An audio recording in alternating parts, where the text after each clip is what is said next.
ይሄ በ1980 የታተመው ነው። ይሄ በ2000 የታተመው መጽሐፍ ነው። ስለዚህ ግን ሁለቱ ምንድናቸው? በቁጥር 81 ናቸው። ግን በሐሳብ ደረጃ ቃላት በመቀነስ ቃላት በመጨመር በማጉደል ሁለቱ ይለያያሉ።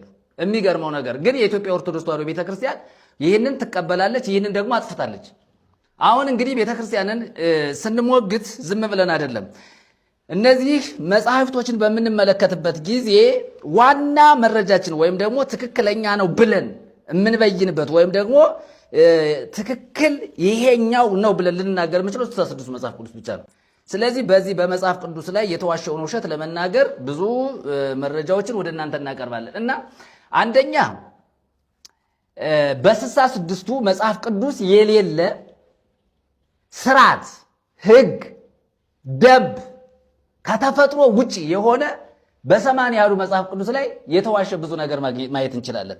እንደው አንድ ነገር ላንሳ መጽሐፈ ሄኖክን እናንሳና አንድ ነገር መረጃ ስለሚፈለግ ማለት ነው። መጽሐፈ ሄኖክን እናንሳውና ከዚያ በኋላ እንሄዳለን። በጣም ከገረመኝ ነገር ነው። ከተፈጥሮ ሕግ ውጭ የሆነ ኦርቶዶክስ ቤተክርስቲያን ታስተምራለች ብለን ስንናገር ያለ ማስረጃ አይደለም። በጣም የሚገርመው ነገር መጽሐፈ ሄኖክ ምዕራፍ 31 ላይ ሁሉም ሰው ማንበብ የሚችል መጽሐፈ ሄኖክ ምዕራፍ 31 ከቁጥር 11 ላይ ምን ይላል መሰላችሁ? እኔ ይህንን ስናገር ከዚህ በኋላ ስለምንናገረው መልእክት በእኛ ላይ ልትፈርዱ አትችሉም። በእኛ ላይም ደግሞ የሆነ ሐሳብ ልትናገሩ አትችሉም። ለምን? መጽሐፉ የሚናገረውን ተከትለን ስለምንናገር ማለት ነው። ቁጥር 11 ላይ ከነዚያም ከአራቱ አንዱ ወደ ነጩ ላም ሄደ፣ እየራደ ምስጢርን አስተማረው፣ ያ ላምም ተወለደ፣ ሰሙ ሆነ ይላል። ይህ የሚያስቅም አይደለም። ጌስ ወደ ላይ አንብብ። ከቁጥር እንደው ምዕራፍ 30 ላይ ልጀምርላችሁ። እንግዲህ ትክክለኛውን ነገር ሰው መረዳት ስላለበት እነሆ ሁሉም ቁጥር ምዕራፍ 30 ቁጥር ላይ ጀምር። እሺ ወደ ላይ ያመጣዋለሁ። ቁጥር 30 ላይ ዝም ብዬ አንዳንድ አለፍ አድርጌ ላልሳና ወደ ዋና ሐሳቡ ልምጣላችሁ። ማለት የሚያሳፍር ነው። ኦርቶዶክስ ቤተክርስቲያን መጽሐፍ ቅዱስ የላትም ብለን ስንናገር በመረጃ ስለሆነ እንደውም ከተፈጥሮ ሕግ ውጪ ሌላ ባይድ ነገር እያስተማረች ስለሆነ ይሄንን የሚያነቡ ሰዎች በስርዓት አሁን ይሄንን መጽሐፍ ገዝተው የሚያነቡ ሰዎች እውነት ለመናገር ንስሐ መግባት መቻል አለባቸው ራሱ ከወዲሁ እና ምዕራፍ 30 ላይ ሄኖክ ምዕራፍ 31 ሰው ማንበብ አለበት ገብቶ ማለት ነው። ምን ይላል? ከዚህም በኋላ ሌላ ህልምን አየሁ፣ ልጄ ሁሉን አሳየሁ። ሄኖክም ለልጁ ማቱሳላ መለሰለት እንዲህም አለ፣ ልጄ ነገሬን ስማኝ እልሃለሁ። የኔን የአባትህን ህልም ለመስማት ጆሮውን አዘንብል። እናትህ ዕድናንም ሳላ ገባት በመኝታዬ ራእይ አየሁ፣ እነሆ ላም ከምድር ወጣ፣ ያም ላም ነጭ ሆነ ይላል። ቁጥር ምዕራፍ 30 ቁጥር 1 ጀምሮ ስታነበው ማለት ነው። ነጭ ሆነ። ከርሱም በኋላ አንዲት ሴት ጥጃ ወጣች፣ ከርሷም 2 ጥጆች ወጡ፣ ከሁለቱም አንዱ ጥቁር ሆነ፣ አንዱም ቀይ ሆነ። ያም ጥቁር ጥጃ ያን ቀይ ጥጃ ወጋው፣ በምድርም ተከታተለው። ከዚያም ጊዜ ጀምሮ ያን ቀይ ጥጃ ማየት አልተቻለኝም። ያም ጥቁር ጥጃ አደገ፣ ከርሱም ጋር ያቺ ሴት ጥጃ መጣች ይላል። እርሱን መስለው ከርሱ የሚወጡ ብዙ ላሞችንም አየሁ፣ እርሱንም ይከተላሉ። ያችም መጀመሪያዋ ሴቲቱ ጊደር ከዚያ ከመጀመሪያው ላይ ፊት ወጣች እያለ ይቀጥልና እንዲያነበው ነው ሰው። ቁጥር 8 ነው 20 ላይ እነሆ ሁሉም እንደ ፈረሶች ኀፍረታቸውን አውጥተው በላሞች ጊደሮች ላይ ይንጠላጠሉ ጀመር። ሁሉም ጸንሰው ዝሆኖችንና ግመሎችን አህዮችንም ወለዱ። ላሞችም ሁሉ እነርሱን ፈሯቸው፣ ከእነርሱም የተነሳ ደነገጡ ይልና ከዚያ ምዕራፍ 31 ቁጥር 14 ነው 14 ላይ ስንሄድ ከነዚያም ይላል ከአራቱ አንዱ ወደ ኋላ በራእይም ባየው ጊዜ ከነዚህ ከወጡት ከአራቱ አንዱ እነሆ ከሰማይ መረቡን ጣለ። ኀፍረታቸውን እንደ ፈረሶች ኀፍረት የሆነ ታላቅ ከዋክብትንም ሁሉ ሰብስቦ የያዘ ሁሉንም እጃቸውንና እግራቸውን አስሮ በምድር ጉድጓድ ጣላቸው። ከነዚያም ከአራቱ አንዱ ወደ ነጩ ላም ሄደ፣ እየራደ ምስጢርን አስተማረው። ያ ላምም ተወለደ፣ ሰውም ሆነ፣ መርከብንም ሰርቶ በርሷ ተቀመጠ ይላል።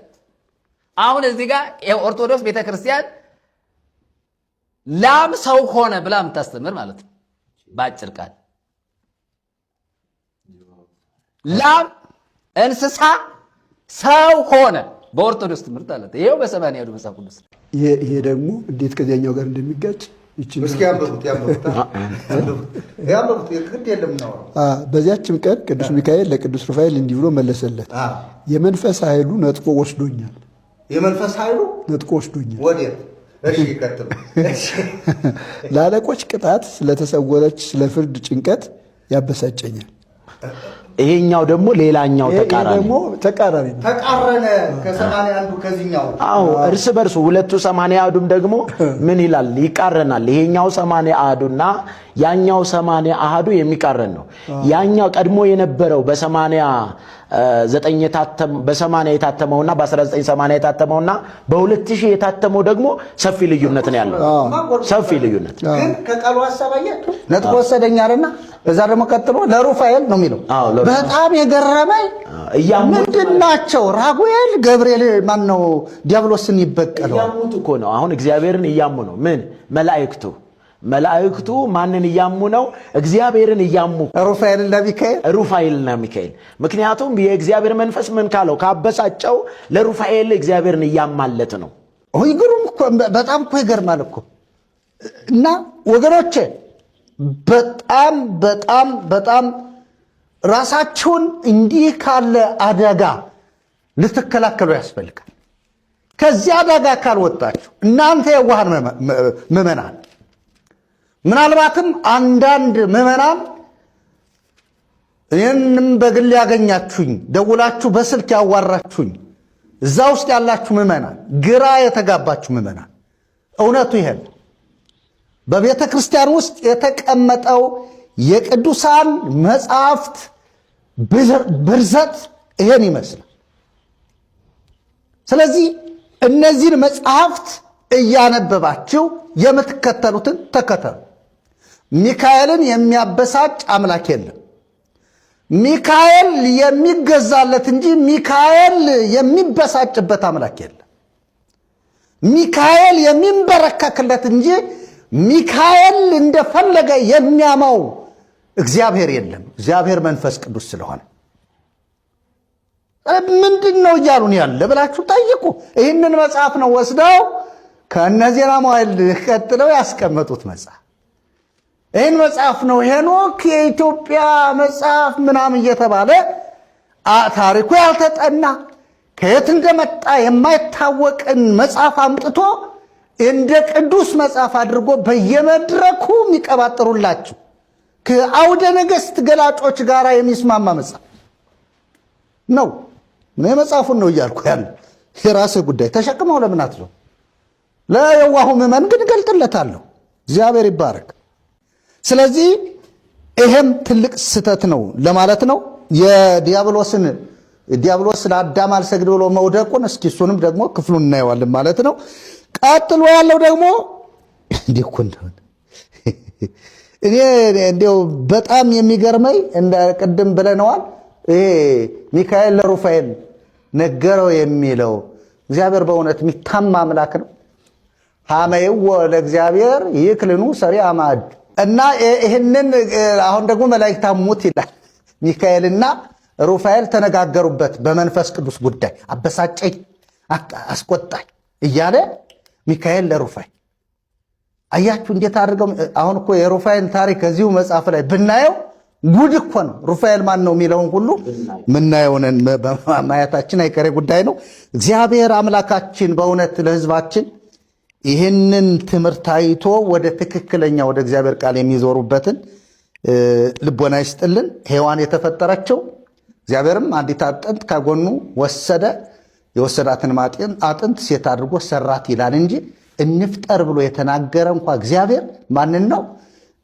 ሰውን ነው። ሰውን በመልካችን እንደ ምሳሌያችን እንፍጠር፣ ሔዋንን ደግሞ ረዳት ምትሆን እንፍጠርለት። እንደሱ ያለ ረዳት ግን አላገኝም ይላል። ከዛ ውጭ ወሰደ አስቀመጣት ይላል እንጂ ወይ አምላካችን እንዲህ ብሎ ሔዋንን ፈጠራት የሚሉ ተናጋሪዎች ያሉበት። ስለዚህ ጉዳችሁን አይታችሁ ወደ ትክክለኛ እውነት እንድትመለሱ ለማለት ፈልጋለሁ። መርጌታ መላክ ይቀጥሉ። እግዚአብሔር ይመስገን። እግዚአብሔርን እናመሰግናለን። እግዚአብሔር